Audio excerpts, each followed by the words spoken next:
I'm Lauren McMullen, the director of the short, and this is Dorothy McKim, the producer of the short. Hello.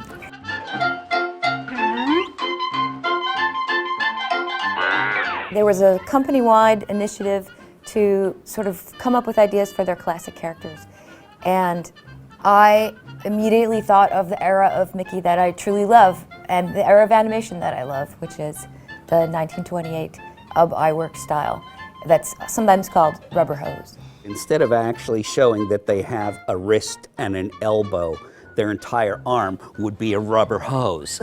And you could do anything with that rubber hose. You could stretch the arm out a mile. You can use his leg as a lasso. You can do all sorts of things with that kind of freedom. Well, and I think during that era, people were just experimenting and trying to figure out what's entertaining. And the great thing about it is that we got a chance to pull a lot of that stuff from that era.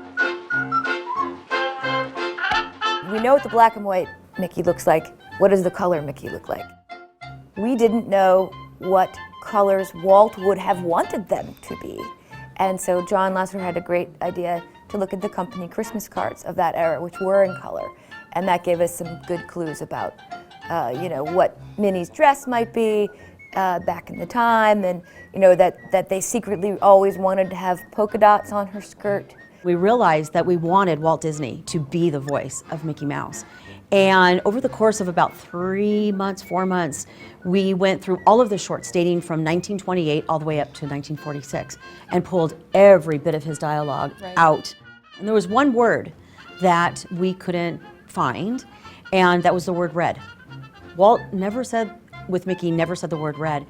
So our associate editor went through and pulled the R-E-D from 3 different words, and we put it together.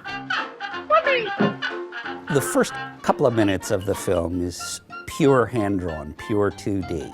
But most of the film is done as a combination of 2D and 3D simultaneously.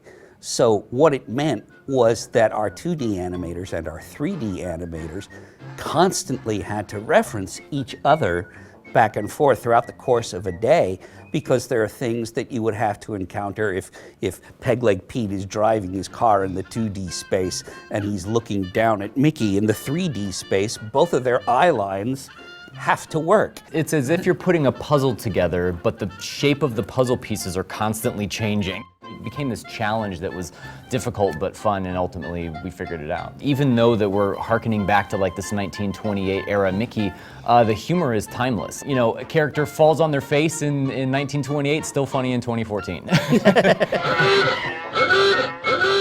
way for the future! It doesn't matter who you are at Disney Animation.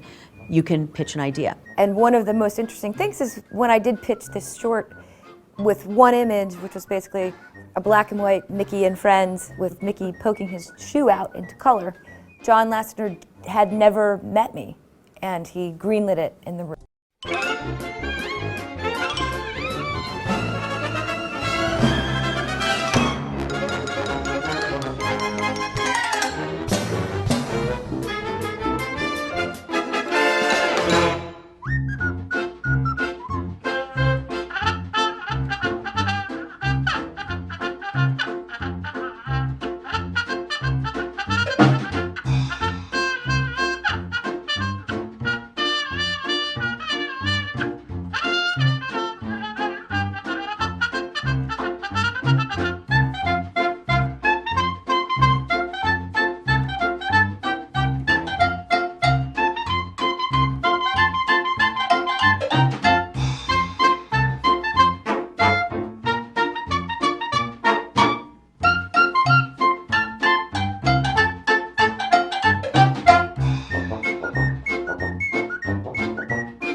Anyway, you get